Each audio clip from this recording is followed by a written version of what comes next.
If you want to join us there, you can. I'll be talking with Hutch of LCO Schools this morning. Good morning, Hutch. How you doing? Oh, wait a minute. I think your microphone there. I muted it. I'm sorry. I have Okay. to unmute it. Oh, hi there. Hi. How's your day going? My day is going okay. There are occasions where I have to be a mom at work Oh, at yeah. first. So that was 5 minutes of being a mom and then back to work.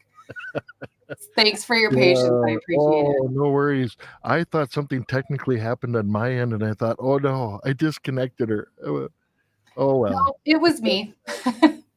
Well, what's happening around LCO schools this week? I noticed on the calendar it said it's Red Ribbon Week. What is that about? So Red Ribbon Week is a national event that takes place annually to commemorate. Well, it's really to promote drug and alcohol prevention awareness in schools.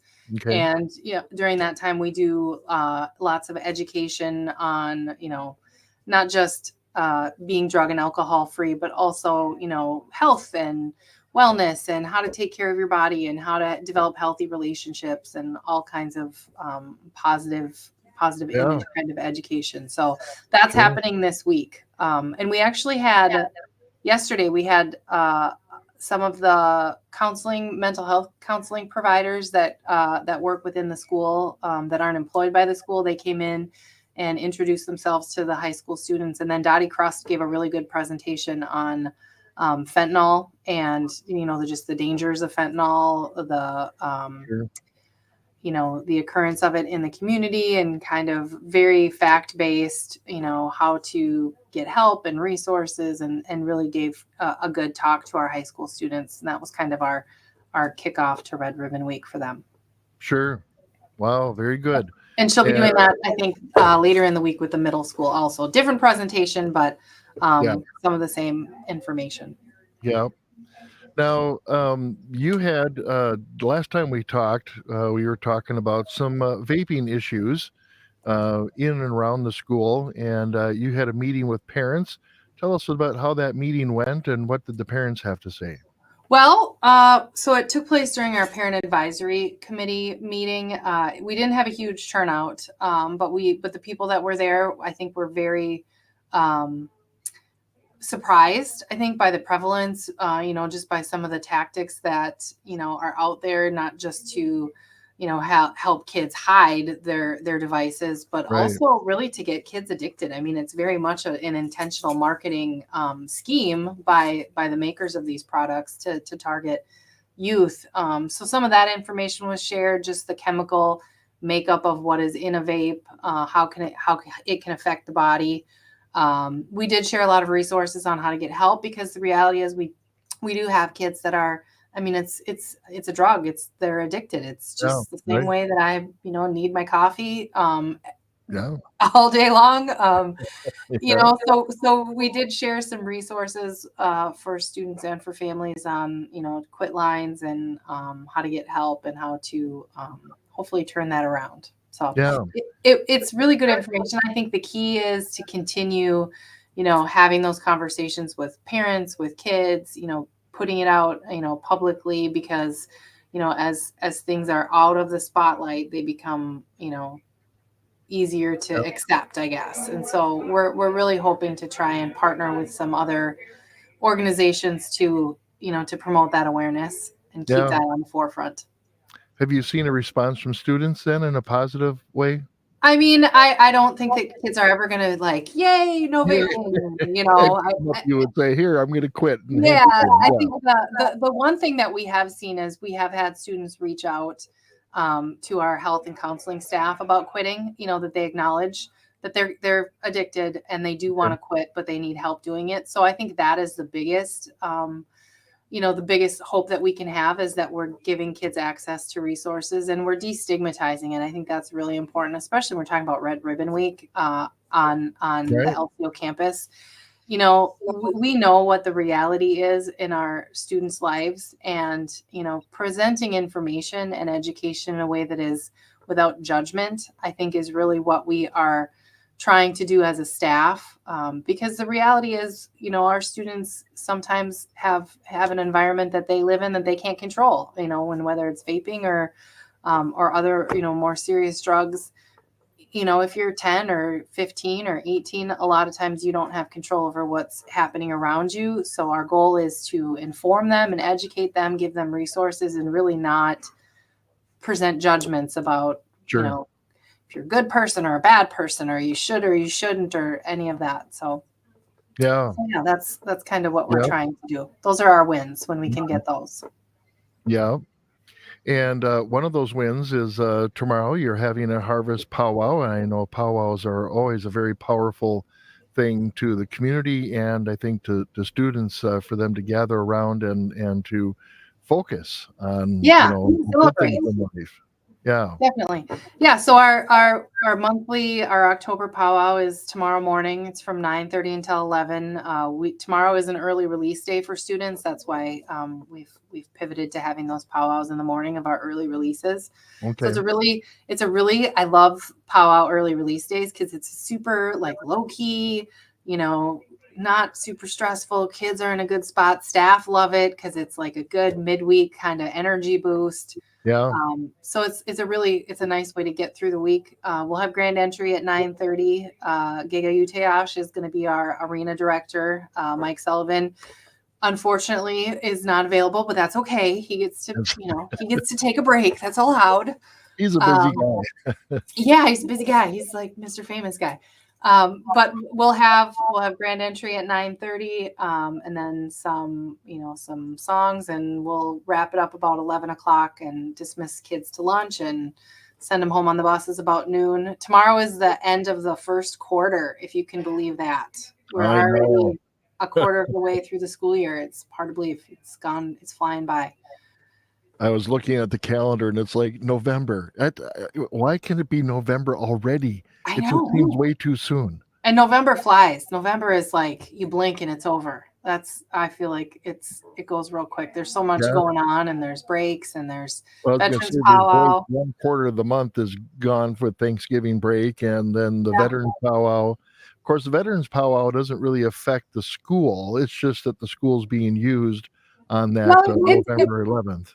It does, our students do get pretty jazzed up about it. We have a banner contest every year, the banners that are in the gym. Yep.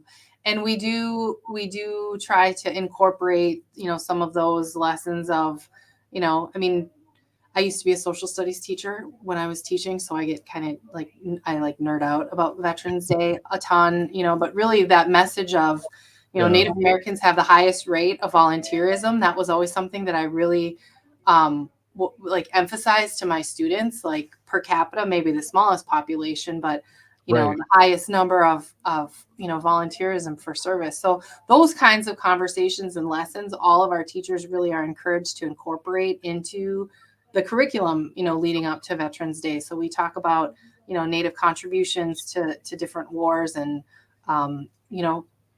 very cool. This is just a little side note, but we have one of our seniors this year is graduating early. He's graduating in first semester, and is actually scheduled to head out to boot camp, I believe, February 2nd, and is going to be completing boot camp, and will be back as a graduate. I believe in the Army. I should know the branch. Okay.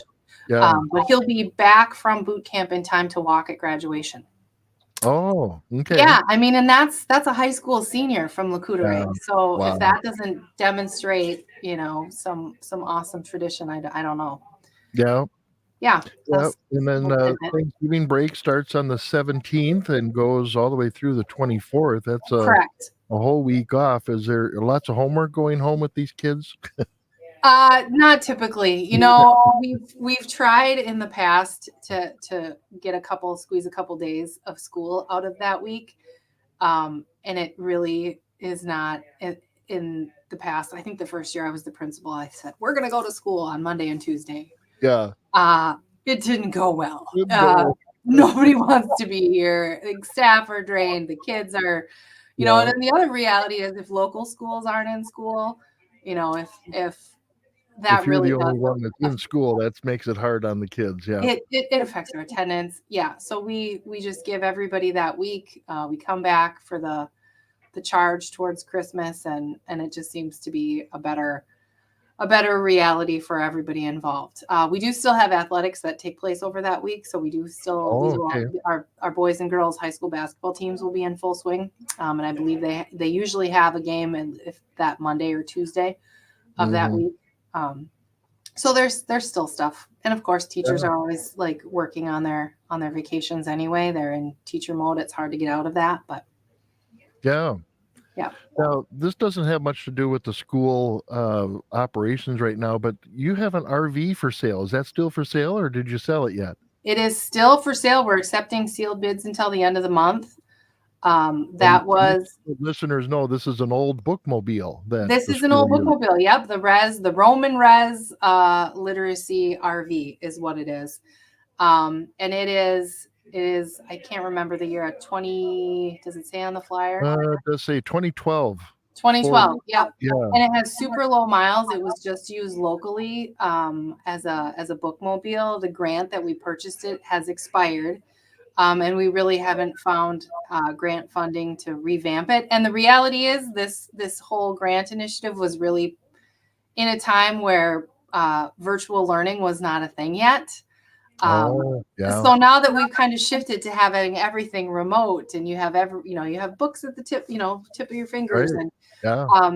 yeah, so the need is not necessarily there, and it's been parked, and we figured maybe somebody else could have a good use for it. So Yeah. So a lot of people, just so they know, this RV has had 24,000 miles on it. It was built in 2012, and it's a Ford E450 Super Duty body. And it's a fairly long, it doesn't say how long it is here, does it? I don't see it here. But it's a fairly long RV vehicle, and it has a mural painted on the side, so you can either keep it the way it is, or you know. actually, part of the requirement would be that they would take, it's just a wrap that they Oh, it would take. is. Yeah, Okay. that they would take the wrap off. Well, that shouldn't be too hard. No, Oh. no, a lot Well, more anything else? difficult to get it on than it was Yeah, to probably get it off, like that. as Yeah. most things.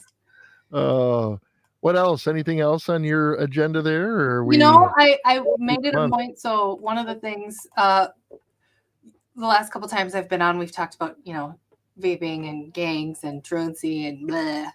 Yeah. We have a lot of really cool things happening at Lacoudray right now. We just had 12 students and 3 staff members return from Spokane, Washington, from the ACES, American Indian Science and Oh, yeah. Engineering Society conference. Hmm. They were gone for 5 days. Trip was amazing. 2 of our teachers, Miss Monsell and Miss Fuller, and then Rick St. Germain, also chaperoned. Nothing but positive reports from that trip. Just a really cool experience. And then coming up next week, actually, which we're still finalizing plans for, we have 3 of our hand drummers and 2 of our high school royalty and a couple chaperones are going to be going to Washington, D.C. They will be kicking off the BIE's Native American Heritage Month events. They will be performing a song. We were actually contacted by the BIE. We were nominated from our Minneapolis office as a school that would be awesome to do this. So our Yeah. singers and our school royalty are going to represent Wow. the 182 BIE tribal schools in Washington at the Department of Interior next week, which is pretty cool. Wow. Pretty Yeah. cool. Yeah. Very, very cool. We also have we have a couple honor roll trips coming up next week for our middle school and high school honor roll. We've had some fall pumpkin patch trips for the elementary. So there's Yeah. Yeah. I know that some of the startling, frustrating, the gangs, the vaping, the attendance, that kind of gets the headlines, but every day there's just great stuff happening Yeah. happening at the school. Yeah. Yeah. Very cool. Wow. Thank you, Hutch. That's been Yeah. that was a plateful. That was good. A lot And of just one more plug, I would just invite everybody that's listening and in the area, Veterans Powwow, if you've never attended, it's happening on November 11th. Always happens on November 11th. This year it's on a Yeah. Saturday. Yeah. They've bumped up the grand entries a little bit.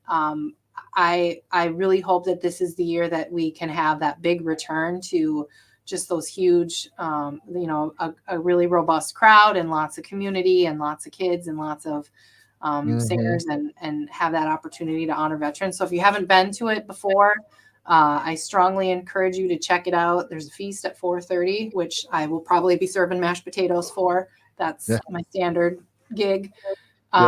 Yeah. So if you haven't been, or if you have always been, don't forget, put it on your calendar. It's a big event. Yeah. I might stop by tomorrow as well and visit your powwow definitely. tomorrow morning. Check it out.